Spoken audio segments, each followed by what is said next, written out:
Hoy vamos a hacer una introducción de lo que vamos a ir profundizando en estos días sobre la divinidad o deidad del Espíritu Santo. ¿Sí? Estamos hablando sobre el Espíritu Santo y ya hemos conocido a la luz del Evangelio, a la luz de la palabra, que el Espíritu Santo no es una influencia, ¿sí? El Espíritu Santo no es un viento como pretenden enseñar algunos. El Espíritu Santo es una persona y como persona pues tiene sus características, ¿sí? El Espíritu Santo piensa, el Espíritu Santo tiene inteligencia, el Espíritu Santo tiene voluntad propia, el Espíritu Santo se entristece. El Espíritu Santo es una persona divina, es la tercera persona de la Trinidad divina, ¿sí?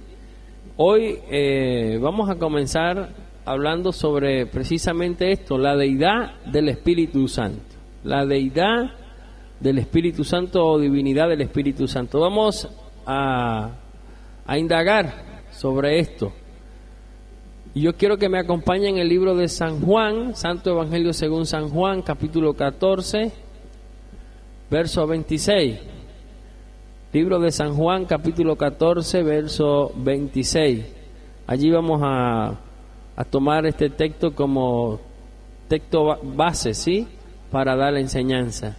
Después vamos a estar leyendo algunos otros textos que nos vayan a ir confirmando lo que vamos a estar hablando, ¿sí? Sobre la divinidad o deidad del Espíritu Santo. Dice allí el Evangelio según San Juan, capítulo 14, verso 26, leemos con la autoridad del Padre, del Hijo, del Espíritu Santo. Amén. Dice a la palabra del Señor: mas el Consolador, el Espíritu Santo, a quien el Padre enviará en mi nombre. ¿Quién envía el Espíritu Santo? El Padre, ¿sí? El Padre envía el Espíritu Santo en mi nombre. ¿En qué nombre? En el nombre que es sobre todo nombre, en el nombre de Jesús de Nazaret, ¿sí? Él, el Espíritu Santo, os enseñará todas las cosas y os recordará todo lo que yo os he dicho. Oramos. Señor mi Dios y buen Padre celestial, pedimos, mi Dios, por esta enseñanza. Pedimos, Señor, que a través de tu Santo Espíritu sea usted guiándonos, Señor, y ministrándonos conforme a tu voluntad, oh Dios, para la gloria de tu nombre, Príncipe de paz y Rey de reyes. Sé tú obrando conforme a nuestras necesidades, que tu palabra, Señor, haya cabida en nuestros corazones y ella cause el efecto para la cual tú la has enviado a cada uno de los que estamos presentes, Señor, en esta noche, Dios mío. Señor, sé tú obrando, sé tú, Dios mío, a través de ella, convenciendo de pecado a quien tengas que convencer, redarguyendo a quien tengas que redarguir. Señor, tu palabra es útil para enseñar, para instruir, para redarguir, Dios mío, Señor. Ella es más cortante que espada de doble filo, Dios mío. Señor, que tu palabra penetre en el nombre de Jesús en cada uno de nosotros hasta lo más profundo de nuestro ser. Amén, Señor Jesús. Amén. La pregunta sería: ¿quién es el Espíritu Santo? ¿Es algo o alguien? ¿Quién es el Espíritu Santo? ¿Es algo o alguien? Todas las congregaciones, todas, sin excepción alguna, independientemente perteneciente a la denominación que ellos escojan pertenecer, creen en el Espíritu Santo. Creen, hasta la Iglesia Católica cree en el Espíritu Santo, ¿sí? Sin embargo, no todas lo aceptan como la tercera persona divina de la Trinidad de Dios. De hecho, tenemos congregaciones que no creen en la Trinidad divina, no creen en la Trinidad de Dios, en el Dios Trino. Sí, en este caso tenemos solo Jesús. Para ellos es inconcebible que Dios, el Padre, el Hijo y el Espíritu Santo son tres personas y un solo Dios. Hay quienes han creído que el Espíritu Santo es una persona, ¿sí? Creen que es una persona, pero lo han considerado como una personalidad creada y no como Dios mismo, negándole la divinidad, negando la deidad. De hecho, hay quienes enseñan que Jesús también es un ser creado, que es el primogénito de la creación. Tenemos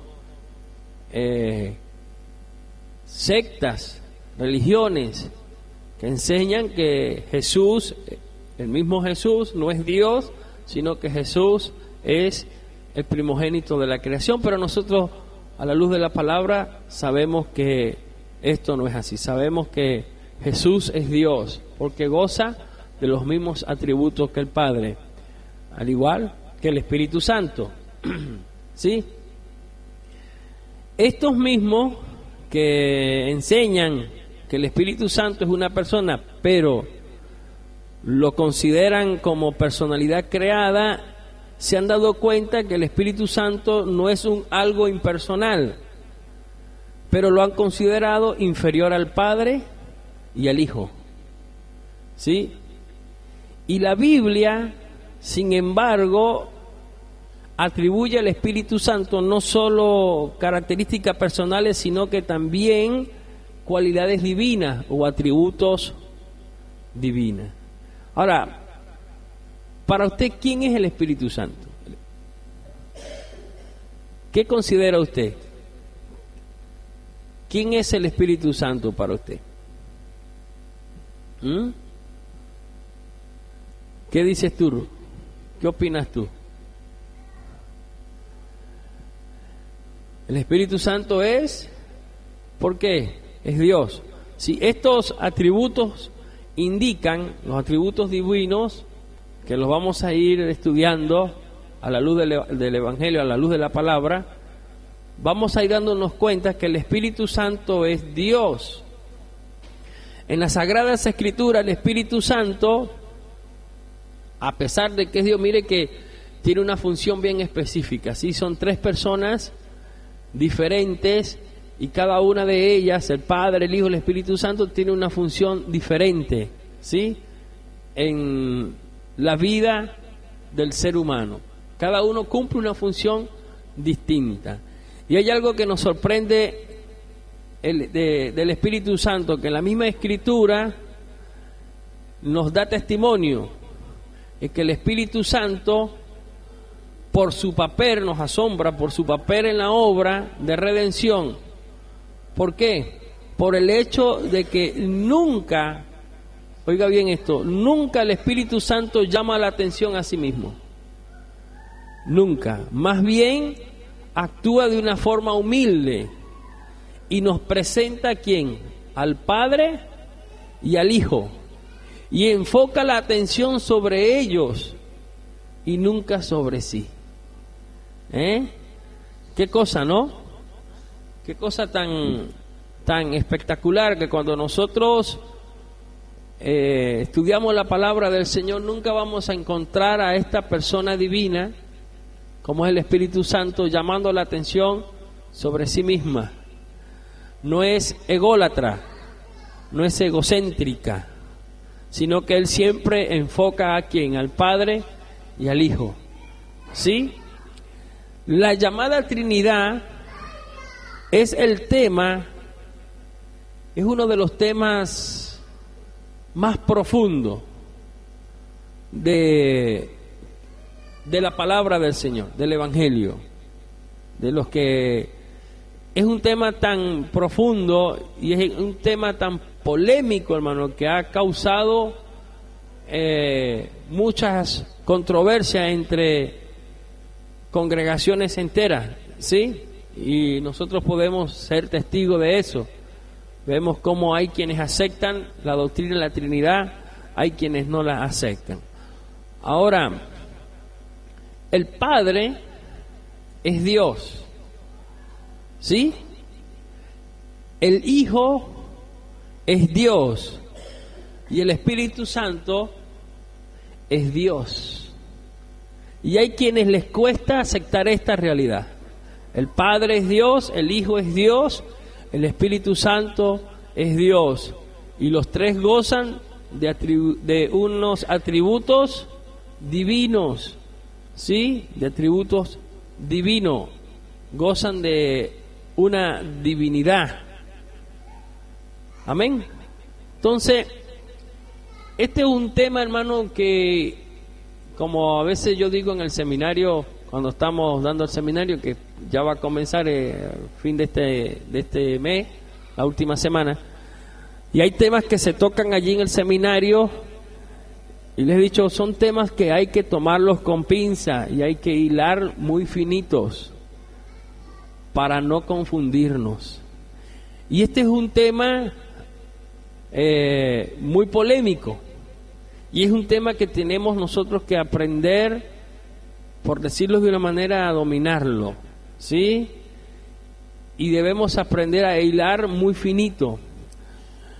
Y yo meditando sobre la personalidad del Espíritu Santo, uno, según el concepto que nosotros tengamos de Él, es el trato que damos a esa persona. Y es la importancia que le damos a esa persona en nuestra vida. Según el concepto que usted tenga del Espíritu Santo, es la importancia que usted le da. Como decíamos al principio, si usted considera que el Espíritu Santo es una fuente de poder, difícilmente le vamos a hallar a un cristiano dándole la importancia que amerita al Espíritu Santo. ¿Por qué? Porque tiene un concepto errado en cuanto a lo que es el Espíritu Santo. Pero si nosotros, a la luz de la palabra, conocemos que el Espíritu Santo no es una fuente de poder, no es una influencia, sino que es la tercera persona de la divinidad y que es Dios, entonces le vamos a dar el lugar que Él amerita en nuestras vidas y le vamos a dar la importancia necesaria o la importancia que Él amerita que se le dé en nuestras vidas. Y a medida que nosotros le damos dando esa importancia, vamos a ir conociéndolo más, ¿sí? Porque la relación se va a ir profundizando cada día más. Y es una relación que día a día se va compenetrando. Y a medida que se va compenetrando, ¿qué acontece? Lo vamos, ¿qué? Conociendo más. Lo vamos conociendo más, y vamos conociendo más de Él, no solamente a la luz de la palabra, sino con experiencias propias. Sí, es como usted tiene, yo siempre digo en la pareja, a medida que las parejas se van compenetrando más y se van amalgamando más, mayor es la confianza que hay, ¿sí? Y mayor es el conocimiento que hay, ¿sí? Y la relación es más profunda y es una relación que día a día se va afirmando cada día más, y es una relación indisoluble, difícil de disolver, porque día a día se va compenetrando. Sí, el único que está interesado en que la relación nuestra con el Espíritu Santo se disuelva, ¿quién es? Satanás, el enemigo. Está interesado en que nosotros no mantengamos una relación profunda con el Espíritu Santo, con esa persona divina, y que lo conozcamos más día a día, ¿sí? Y que nos compenetremos más y lo conozcamos no simplemente a la luz de la palabra, sino que lo conozcamos en lo personal, con experiencias, ¿sí? En experiencia. Entonces, el Espíritu Santo como decíamos, nos presenta al Padre y al Hijo, y Él enfoca la atención sobre ellos y nunca sobre sí mismo.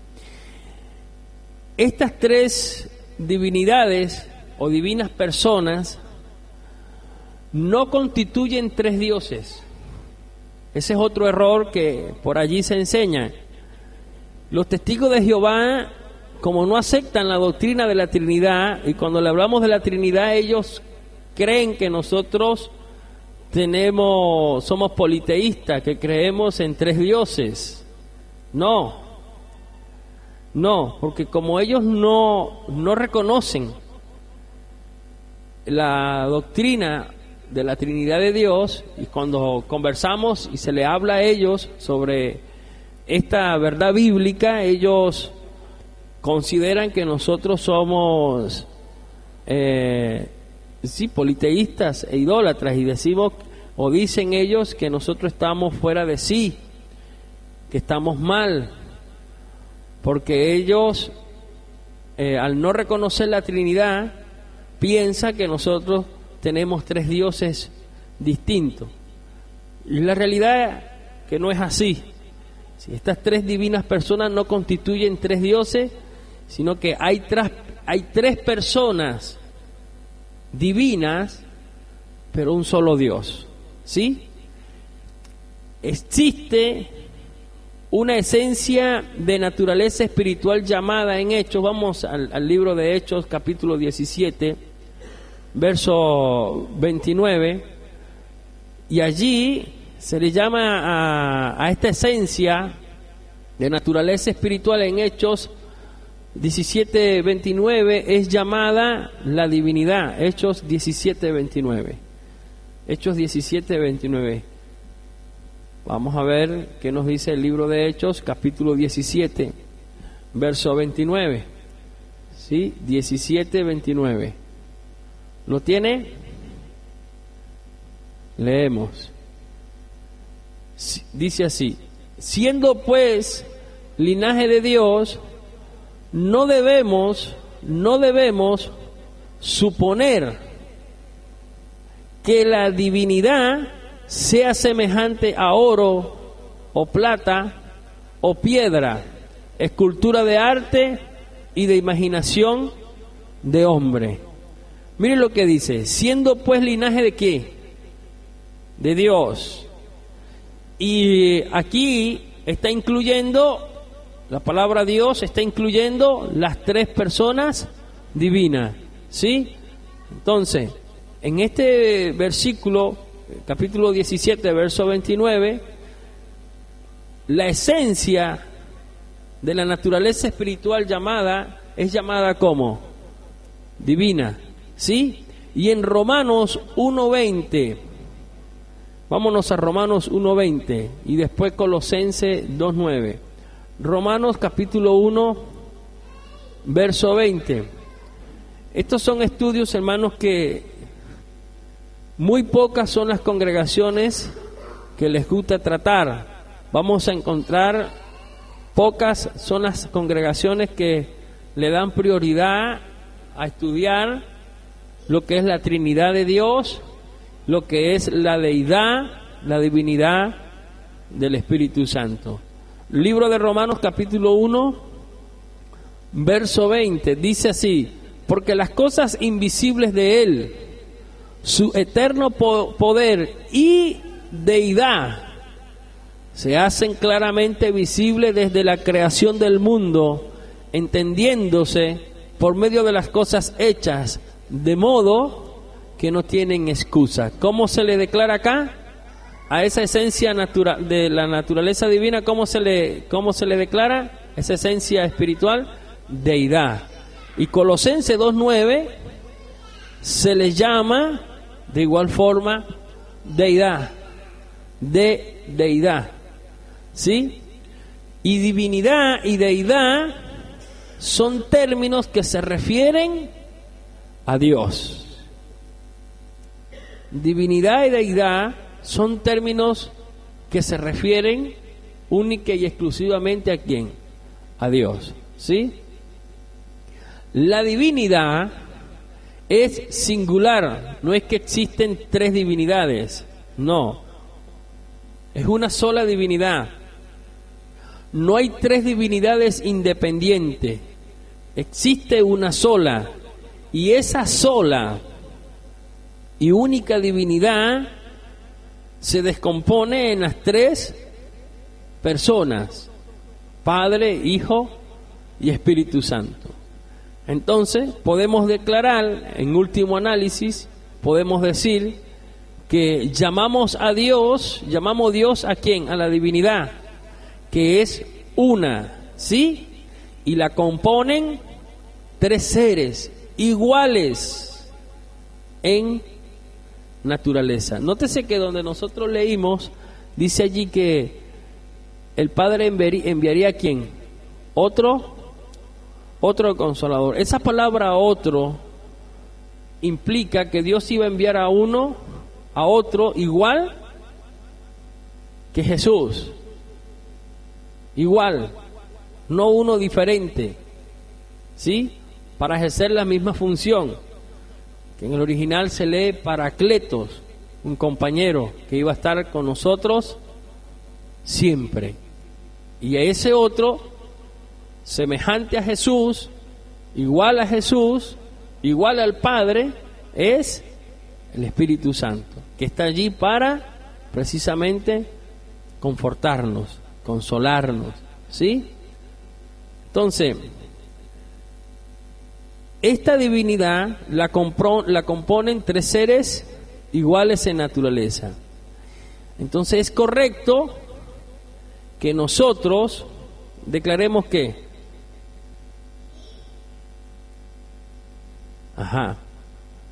es correcto decir que el Padre es Dios. ¿Por qué? Porque forma parte ¿de qué? De la divinidad, ¿sí? Es correcto decir que el Hijo es Dios, porque constituye la segunda persona de la divinidad. Y es correcto decir que el Espíritu Santo es Dios, porque constituye esa tercera persona de la divinidad, ¿sí? Y las tres componen la sola y única divinidad a la que llamamos Dios. ¿Vamos bien hasta ahí? ¿Va conmigo? Okay. Si hay algo que no entiende, usted me pregunta. Si tenemos la respuesta, la damos. Y si no, investigamos, ¿sí? Entonces, decimos que los tres componen la sola y única divinidad a la que llamamos Dios, ¿sí? Son tres seres, tres personas distintas. Tres personas. ¿Sí? Tres personas con funciones diferentes cada una de ellas. Cada una de ellas tiene una función diferente. Cada una de ellas juega un papel importante en la vida del ser humano. Cada una de ellas, ¿sí? Cumple su función distinta. Ahora, la razón por la cual nosotros creemos que el Espíritu Santo es una persona divina es precisamente porque las Escrituras así lo confirman. Si no lo confirma la palabra del Señor, no podemos creerlo, ¿sí? Para nosotros poder creer este fundamento doctrinal, que el Espíritu Santo es una persona divina, tenemos que, como siempre digo, filtrarlo por la palabra del Señor. Si la palabra de Dios lo aprueba, amén. Si no lo aprueba, nosotros no somos quien para aprobar lo que la misma Biblia, la palabra de Dios, no aprueba. Y si la palabra no lo aprueba es porque Dios lo desaprueba. Entonces nosotros no podemos cometer el error de aprobar lo que Dios no aprueba. Tenemos que desaprobar. Si Dios desaprueba, nosotros desaprobamos a la luz de la palabra. Si Dios lo aprueba, nosotros lo aprobamos, ¿sí? Porque vamos acorde a lo que Dios estableció, ¿sí? Lo vemos con los atributos divinos y ejerciendo prerrogativas divinas al Espíritu Santo. Desde el Antiguo Testamento hasta el cuarto siglo de la era cristiana hubo un fenómeno, hubo algo interesante. Cuando leemos la historia nos vamos a encontrar, sobre todo en la Biblia, nos vamos a encontrar que tanto como en el Antiguo Testamento como en el Nuevo Testamento, ningún cristiano, ninguno, ni los del Antiguo Testamento, ni los profetas, sacerdotes del Antiguo Testamento, ni los apóstoles, ni la iglesia primitiva, hasta el cuarto siglo de la era cristiana, ninguno de ellos, ningún cristiano, entró en controversia para negar la divinidad o deidad del Espíritu Santo. Cosas que hoy no vemos, ¿sí? Hoy tenemos infinidades de personas que opinan distinto y diferente a lo que la Biblia enseña en cuanto a la divinidad del Espíritu Santo, y niegan la deidad de Dios y niegan que el Espíritu Santo es Dios. Pero esto es consecuencia de su mala interpretación bíblica. Recuerde que toda falsa doctrina nace con una mala interpretación bíblica. Entonces, hoy tenemos multitudes de personas en el mundo entero que niegan esta verdad bíblica de que el Espíritu Santo es Dios. Pero gracias a Dios el Señor nos ha iluminado, ¿sí? Y nosotros, a la luz de la palabra, hemos podido aceptar esa verdad bíblica. Ahora, esto ha traído como consecuencia de que esa multitud de personas que no creen igual que nosotros y que niegan la divinidad del Espíritu Santo, ¿qué pasa? Se convierten en ¿qué? En nuestro enemigo. ¿Por qué? No es que lo odiamos, ellos no nos aceptan a nosotros. Somos inaceptables para ellos. ¿Por qué? Porque no creemos como ellos creen. Yo acá estuve conversando con una familia y se puso medio caliente la conversación precisamente por este tema, porque ellos niegan la divinidad del Espíritu Santo, niegan de que el Espíritu Santo es Dios, no creen en la Trinidad de Dios, son solo Jesús, ellos son unitarios, creen solo en Jesús nada más, y niegan el fundamento doctrinal y niegan la doctrina de la Trinidad divina. No lo aceptan, pero por nada del mundo, basado en algunos textos bíblicos mal interpretados por ellos mismos. Esto trae como consecuencia que ellos no nos quieran a nosotros y no nos aceptan.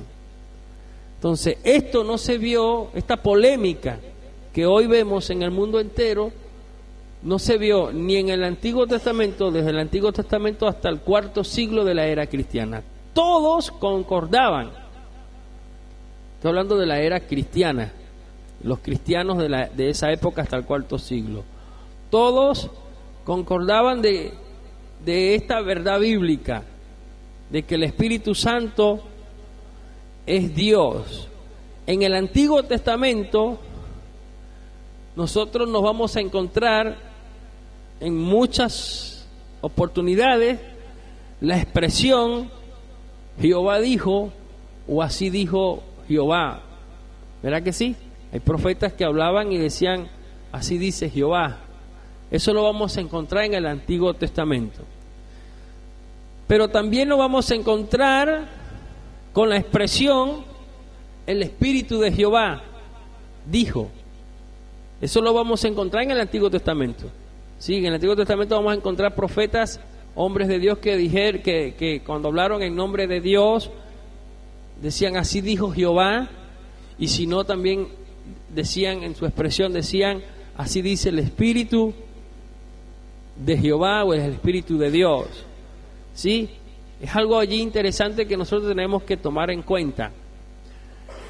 En ambos casos se plantea la misma prerrogativa, los mismos sentimientos y los mismos atributos divinos a la misma persona. ¿Sí? En el Nuevo Testamento, allí ya no vamos a encontrar el lenguaje así dijo Jehová o así dijo el Espíritu de Jehová. En el Nuevo Testamento el lenguaje de Jehová también es citado como el lenguaje del Espíritu. Entonces usted va a ver ahí los apóstoles que dicen así dice el Espíritu, ¿verdad que sí? Así dice el Espíritu, haciendo referencia a ¿quién? A Dios. A Dios. Entonces, si el Espíritu Santo no es Dios, ¿por qué los apóstoles y los cristianos de la época primitiva, hasta el cuarto siglo, aceptaban tal doctrina, tal verdad? Es la pregunta. Con esto queremos decir que tanto en el Antiguo Testamento como en el Nuevo Testamento, de manera indistintas, se está hablando de la misma persona. Vamos a poner un ejemplo. Vámonos al libro de Isaías, capítulo 6, verso 9. Isaías capítulo 6, verso 9, para ver si esto es así. Vuelvo a repetir, en el Antiguo Testamento encontramos el lenguaje así dice Jehová o así dice el Espíritu de Jehová, y en el Nuevo Testamento el lenguaje de Jehová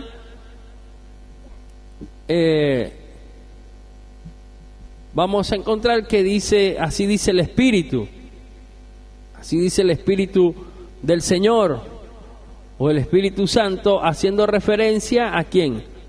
A Dios. ¿Sí? A Dios. Isaías capítulo 6, verso 9. Verso 9 de Isaías, capítulo 6. A ver, ya lo vamos a leer. Isaías capítulo 6, verso 9. 6, 9.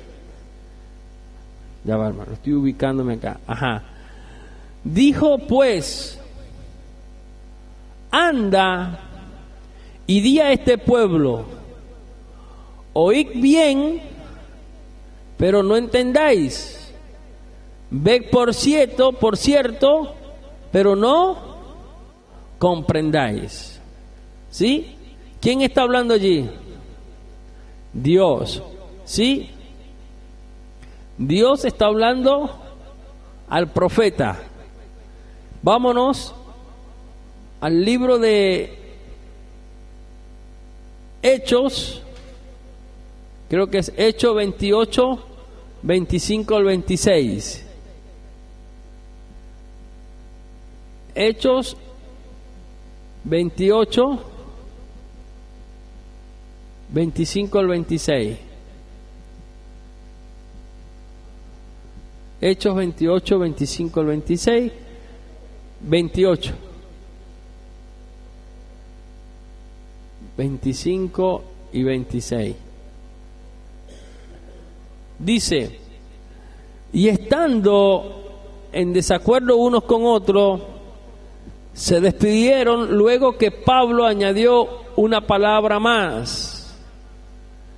Mire lo que dice: bien habló el Espíritu Santo por medio del profeta Isaías a vuestros padres, diciendo: ve a este pueblo y di, oyendo oiréis, pero de ningún modo entenderéis, y viendo veréis, pero de ningún modo percibiréis. Ok, aquí se está haciendo referencia ¿a qué profeta? Isaías, ¿sí? A Isaías. Y allá en Isaías dice allá que Jehová le dijo al profeta, Y aquí vemos que Pablo les dice, bien habló ¿quién? ¿A quién se está haciendo referencia? A Dios. A Dios. ¿Sí? ¿Va conmigo? Está haciendo referencia a Dios. A Dios. A Dios. Ajá. El Espíritu Santo. Haciendo referencia a Dios. O sea que Pablo está diciendo que el Espíritu Santo es ¿quién? Es Dios. Porque en el Antiguo Testamento, y mire que Isaías y Pablo no se conocieron nunca, ¿no? Son dos épocas distintas. Había una gran distancia de años entre Isaías y Pablo, y ninguno de los dos se conocía. Isaías habló en nombre de Dios, de Jehová Dios. ¿Sí? ¿Sí? Si usted lee la historia allí en el Isaías 6, en la visión, dice que Dios vio, que Isaías vio al Señor, ¿sí? En su plenitud, y todo lo que él declara allí. Y luego de la visión, Dios lo comisiona a él para que le lleve un mensaje de parte de Dios. ¿A quién? Al pueblo, ¿sí? Y hay algo que tenemos que aprender acá, algo interesante. Nótese algo, hermano, que los profetas del Antiguo Testamento, al igual que los apóstoles en el Nuevo Testamento, ellos se preocuparon por hablar única y exclusivamente lo que Dios les decía que hablara, de darle las palabras textualmente tal cual como Dios se las había dado a ellos. Pero yo quiero que usted note allí algo interesante. Isaías habla en nombre de ¿quién? De Dios, ¿verdad que sí? Y Pablo está declarando que Isaías habló en nombre de Dios y está señalando al Espíritu Santo como Dios, ¿sí? Como Dios. ¿Qué cosa, no? Entonces, aquí se está señalando, se señala de manera indistinta a Dios, ¿sí? Y así es como constantemente el lenguaje de Dios en las Sagradas Escrituras de manera indistinta es citado con el Espíritu Santo. Pero vuelvo un poquito más atrás, que era lo que estaba hablando de los profetas y apóstoles, que ellos se preocuparon, hermanos, por querer hablar lo que Dios demandaba que se les hablase. Nosotros tenemos que aprender lo mismo. Tenemos que aprender de los apóstoles y aprender de estos profetas del Antiguo Testamento, y debemos procurar hablarle al pueblo lo que Dios demanda que le hablemos, ¿sí? Lo que Dios quiere que le hablemos al pueblo.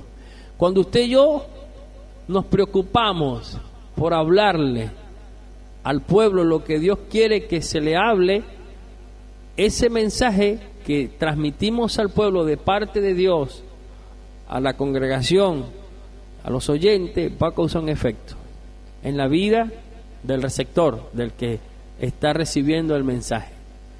Porque recordemos que no somos nosotros, no son nuestras palabras, es la palabra del Señor quien transforma la vida del hombre. Mire esta gran responsabilidad, ¿sí?, que tenemos delante de la presencia de Dios para todos los que enseñan, de procurar hablar lo que Dios quiere que se le hable al pueblo, nunca buscar congraciarnos con el hombre, porque al querer congraciarnos con el hombre vamos a dañar o a echar a perder la obra que Dios viene haciendo en la vida de ese hombre.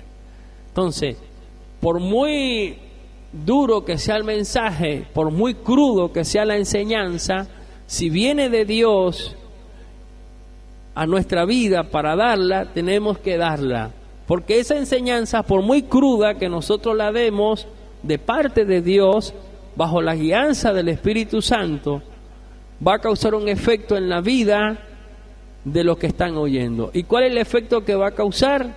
Que esa persona se arrepienta y se vuelva del mal que está haciendo en los ojos, delante de los ojos de Dios.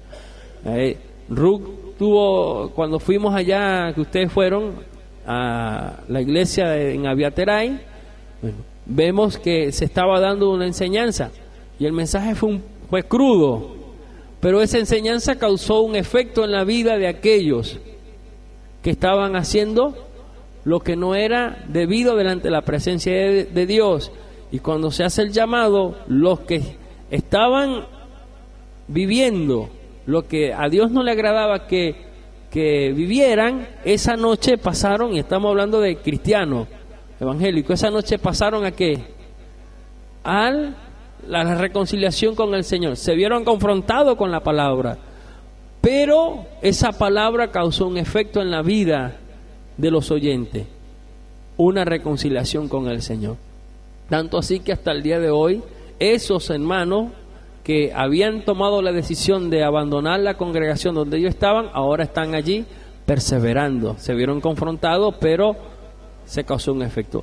Entonces, debemos aprender ese principio, hermanos. Principio que nos deja allí. Recuerde que nada está escrito por casualidad. Todo está escrito para una enseñanza a nuestras vidas, ¿sí? A nuestra vida. Entonces, estos profetas y los apóstoles se preocuparon, en hablar en nombre del Dios Todopoderoso, pero de hablar lo que Dios quería que se les hablase, ¿sí? Y vemos los resultados. De hecho, la palabra de Dios nos confronta, ¿verdad que sí? Nos confronta. ¿Son duras? Sí, porque va en contra de nuestros principios. Va en contra de nuestros principios humanos, va en contra de la propia naturaleza humana, y ella nos confronta. Pero mire qué gran beneficio ha causado esa palabra en nuestra vida, por más dura que sea. ¿Qué ha causado? ¿Qué? Arrepentimiento. ¿Ha causado qué? Salvación en nuestras vidas. Ha alcanzado, por muy dura que ha sido esa palabra, ha alcanzado que nosotros, en vez de alejarnos a Dios, nos acerquemos más al Señor, y que cada día busquemos más de Dios, ¿sí? Es como cuando Pedro le dijo: ¿a quién iremos si solo tú tienes palabras de vida y de vida eterna? Entonces, vamos a aprender este principio como congregación, como iglesia. Tenemos que aprender este principio, hermano, a enseñar lo que Dios quiere que enseñemos. Y para eso necesitamos, con un tiempo prudencial, someternos al Señor en oración, pidiéndole a Dios la dirección de Dios cuando nos toca ministrar la palabra. ¿Qué tenemos que hacer? Orar y apartar un tiempo prudente para buscar la dirección del Señor, buscar el rostro de Dios y pedirle al Señor que nos muestre cuál es la enseñanza que Él quiere que nosotros demos. Y Dios nos las va a revelar a través del Espíritu Santo. Él nos va a enseñar y Él nos va a dirigir a qué es lo que queremos que hablemos. Entonces, por muy crudo que sea el mensaje, usted no tiene que tener temor, porque no es usted, es Dios a través de nosotros. Nuestra boca se convierte en la boca de Dios, y Dios quiere hablar a su pueblo, ¿sí? Crudo. No digo que siempre va a ser así, ¿sí? Pero por muy crudo que sea el mensaje, no debemos tener el temor de transmitir ese mensaje, sabiendo que la obra no es nuestra, es del Señor. Y usted y yo tenemos que aprender algo, que ese mensaje que Dios nos da a nosotros es para salvación del alma, para salvación de nuestra alma, y va a traer verdadero refrigerio espiritual a la vida nuestra, a la vida de la congregación. Amén. Entonces tenemos que aprender este principio. Pero entonces vemos acá también, en lo que venimos conversando, que Pablo señala al Espíritu Santo como ¿qué? Como Dios. haciendo la cita del libro de Isaías capítulo 6, verso 9. Y Isaías está hablando no en nombre propio, no en nombre de ninguna otra personalidad, sino en nombre de Dios al pueblo. Y es lo que Pablo está confirmando allí. ¿Se nota, hermano? ¿Va conmigo? ¿Ve que el Espíritu Santo es Dios? ¿Por qué? Porque la Biblia no se contradice. Y Pablo no está contradiciendo a Isaías. Y Isaías no está contradiciendo lo que dice la Biblia, ¿sí? Entonces, para mañana, si Dios lo permite, vamos a continuar. Yo quiero ir con esta enseñanza muy despacito. No quiero, porque hay algunos puntos que queremos tratar a profundidad para no dejarlos en el aire, ¿sí? Y que queden después de allí lagunas. Vamos a ir despacito para ir profundizando y que usted pueda estar seguro a la luz de la palabra que el Espíritu Santo es Dios.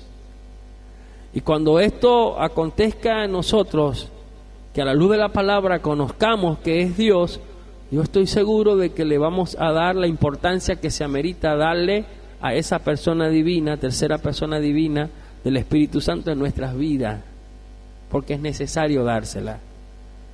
Por eso, como decía, según el concepto que tengamos del Espíritu Santo, es el lugar que le vamos a dar en nuestras vidas, el lugar que le vamos a dar dentro de la misma congregación, y es la importancia que le vamos a dar, ¿sí? Entonces, vamos a estar orando al Señor para despedirnos, y mañana, bajo la voluntad del Señor, retornamos a este lugar, como siempre, a las 20:00, ¿sí? Oramos a Dios.